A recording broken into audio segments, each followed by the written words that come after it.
Oh, look at this beautiful orange beast. It's the new Mercedes AMG GT Black Series, the most extreme road car that Mercedes currently makes. It's essentially a GT3 racing car that you can drive to the shops and then onto the track. In this video, I'm going to tell you all about the upgrades over the normal GT, and then I'm going to blast it round track, and hopefully I won't crash it and die. I'm going to talk you through the history of the Black Series because there's not been many of them, only 5 up until now, and it actually all started in 2006 with the SLK, believe it or not. The SLK 55 Black. So it had a 5.5 litre supercharged V8 with 400 horsepower. Then in 2007 we got this, the CLK 63 Black Series, that had a 6.3 litre naturally aspirated V8 with 507 horsepower. And then we come to 2008 and this, the SL 65 Black Series with a 6 litre V12 bi-turbo with 670 horsepower. Love that back in the day. Then in 2011 we got the C63 AMG Black. That has a 6.3 litre V8 naturally aspirated, 517 horsepower. So we're going down in power. Then in 2013 we have this, so we're going back up in power because it's the SLS Black Series, 6.3 litre naturally aspirated V8 with 631 horsepower. And my very favourite Black Series. Yes, I love it. I do love it. Anyway, enough of that nostalgia nonsense, because what we're here for today is this, the 7th Black Series in the series. You can tell already that it's very different because it's got a massive grille, just like the one on the GT race car, and really makes it stand out. Another key feature is loads of upgraded aero. The first is this. You've got an extendable front splitter. It's not the easiest thing to do. I've got to lie on the floor, pull some levers and then yank it out like that. Right. So that reduces lift massively at the front, creates quite a bit of downforce. You have to screw little bolts in there and there for when you're on track to add some support for them. Now you can't drive it like that on the road, reason being pedestrian protection. You hit somebody, you are going to shatter their ankles. I think I'll leave that out, it's too much of a faff to put back. Other updates include this, look, you've got some new lights, there's lots of aero and ventage here at the side, these little wings as well to just help improve that downforce, give you more front end grip. Also, there's loads of carbon fibre on this car. The bonnet is made out of carbon fibre, and look, it's sculpted as well to help air get in there to the radiators. The GT Black gets some unique alloy wheels which are forged, 19 inches at the front, 20s at the back. They've got a nice matte black paint finish to them. Also, they're wearing Michelin Pilot Sport Cup 2 tyres, which have been specifically designed for this car for improved grip and feel. Find out more about that when I get out on track. You've also got upgraded carbon ceramic brakes over the normal GTR Pro, so they're slightly bigger, the discs are on this, for even improved braking performance. Another key feature are the louvres, which are cut directly into the bodywork. In fact, you can see all the way through to the tyre beneath. That helps let turbulent air out and reduces lift. Turbulent air is also released through this side breather as well. Moving down the side, you've got carbon fibre side skirts, which look really nice, carbon fibre door mirrors. From the side, this car looks real badass. I especially like it in this orange paint. The colour combination actually reminds me of a Japanese giant hornet, and I think it's going to have other cars going, ah, ah, get off, get off, get off, ah! I think it's gone now, it's safe. The key thing on this car, obviously, is this new big rear wing. So you can actually adjust it manually. However, the centre part here moves automatically depending on which driving mode you're in, and it can alter its angle by 20 degrees. Say if you're cornering or braking, it'll stick up more. If you're going high speed, then it'll go flat for reduced drag. This offers proper downforce. I'll show you now, look at this, right? There are special braces in here attached to the chassis which press down on there because that can produce so much pressure on the back of the car. Now you can probably notice this as well. That's carbon fibre. It's not on a GTR Pro. The roof is carbon fibre like the GTR Pro, but that is extra on the Black Series. Also, you get lightweight glass as well in there, helps reduce the weight. Also, all this diffuser area, that's carbon fibre as well. The quad exhaust, that's made of thin steel, all helps keep the weight down. Total weight of this car, 1,540 kilos, so it's 35 kilos lighter than the GTR Pro. Now you're probably thinking, Matt, let's hear that exhaust. Being thinner, maybe it resonates more. Let's start it up and have a listen to what this GT Black Series sounds like.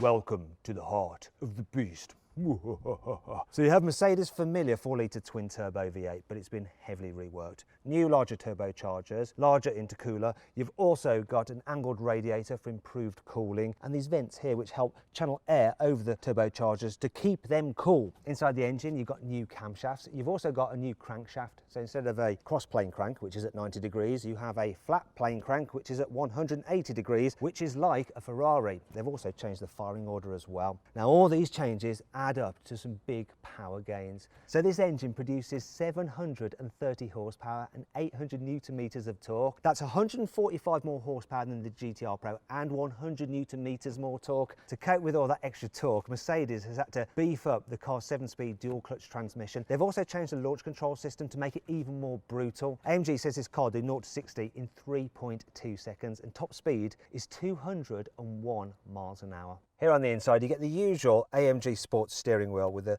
selectable drive modes here. However, it says AMG Black Series on it in this car, and the rim is trimmed in fake suede. In fact, there's fake suede everywhere on this car, which is really nice, and on the doors. Speaking of which, the door cards are made of lightweight material, so that helps save weight on the car, and you don't have door handles, you just have pulls because that also saves weight. You've also got carbon fibre sill plates, lovely. Probably noticed the carbon fibre bucket seats, really, really nice. And in this car they have orange stripes on them, and you also get orange stitching about the place as well, though you can switch that out for grey stitching if that's a bit too in your face. Now in the UK we get the track pack as standard, and that includes the roll cage.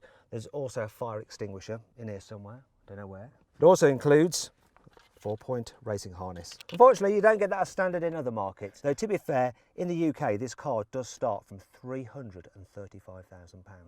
Now let's talk about the chassis upgrades, because there's loads. Like on a GTR Pro, you can adjust the camber of the wheels at the front and the back, only you can adjust them by a lot more, so up to 3.5 degrees, which is quite a lot. Just like with the GTR Pro, you have adjustable anti-roll bars at the front and the back. The front one is carbon fibre and the rear one is hollow steel. Unlike the GTR Pro, which has dampers you have to adjust manually with your hand, you can do it electronically in the Black Series. 3 different settings: Comfort, Sport and Sport Plus. Now the dampers are completely different than on the normal GTR, and they're much more sporty focused, so the setup is firmer and more aggressive. Now there is something you can adjust manually, and that's the ride height, and you can change it by up to 15mm depending on the driving conditions.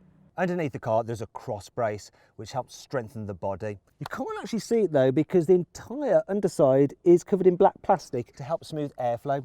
There are these fins though which channel air to the rear diffuser to help with downforce, and apparently if this car's going flat out it's got 800 kilos of downforce, which is insane. However, it's not all good. Here's 5 annoying things about the AMG GT Black Series.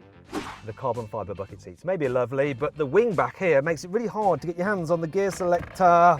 The splitter on the GTR Pro doesn't pop out, it actually lowers, but at least it does it electronically. It's a real faff just trying to operate this. Yeah, just haven't been able to get it back in. When you buy a limited run car, you want to know how much that run is limited to. But Mercedes won't say for this, they'll just say they're going to build it for just 1 year. So they may end up building 500, 1,000 or 2,000, who knows. This checkered flag here on the badge looks crap. That's all I have to say about it. See this? It's actually Mercedes' old infotainment system. Look, no touchscreen, which means that their most expensive car doesn't have as good an infotainment system as the A-Class, which is their least expensive car. To be fair though, all is forgiven when you drive this thing. Welcome to me looking like a complete nutter idiot in a helmet and a hair protector thingy. So I've got to wear this for safety's sake, obviously going out on track now, and I've got my harness on. It feels like a pretty serious beast already. I've got the car set up in race mode with the stability control on, just for the first few laps. See how we get on. Hopefully I won't crash. Let's do this. Now I'm following some other cars out here, and in front is Bernd Schneider, who is a DTM touring car legend. So he'll be going at about 50% and I'll be going at about 110%. Right, I think I'm going to change gears myself because race car for the road. You got to, ain't you? Oh, blimey. I'll tell you what, straight away, the front end on this is well tidy. The way it grips. And you can probably hear as well, the engine definitely sounds different with that flat plane crank and the different firing order. It sounds absolutely epic. They've really made some significant changes to this car, and you can feel them. It's got that race car feel to it. So much more information is coming through the steering than I recall from a GT or the GTR Pro. This bit's a bit sketch. Get this wrong with this wall, you've got to trust those tyres. But they're good tyres, specifically developed for this car. Ooh.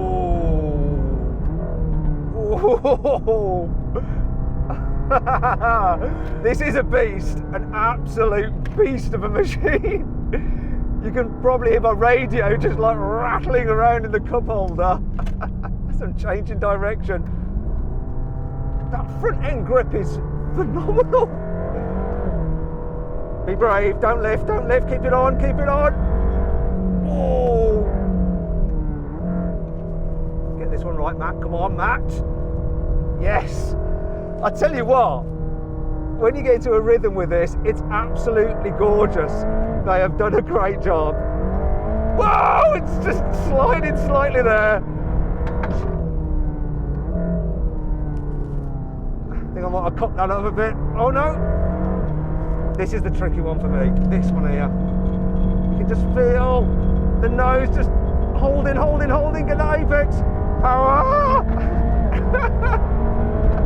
And this engine kicking out 730 horses. Woo. Cool down lap for the car and cool down lap for the presenter. There's one thing I've forgotten to do, and that's launch the car. So I've got my specialist timing gear here, got the car in race mode. I'm just going to get and do it. See what number it's going to give me to 60 miles an hour and the quarter mile. So race start, lower revs a bit, lower them a bit. Release brake, here we go. It's off now, took a wee while. 3.47 to 60. Where's the standing quarter? 1088 on the standing quarter. Let's give it another go. Here we are. No, it's on it now. That's good. Woohoo! 3.13 to 60. 10.6 quarter mile, and I reckon it'll go quicker, but I haven't got time today. Oh, that's brutal. So then, what's my final verdict on the new AMG GT Black Series? Should you avoid it? Should you consider it? Should you shortlist it? Or should you just go right ahead and buy it? Well, I reckon if you've got the means and you want the ultimate AMG, just go right ahead and buy this. It's absolutely brilliant. It's the most extreme Black Series car ever. It's awesome on track, and I don't think it's ever going to lose any money. So it should be a sound investment as well.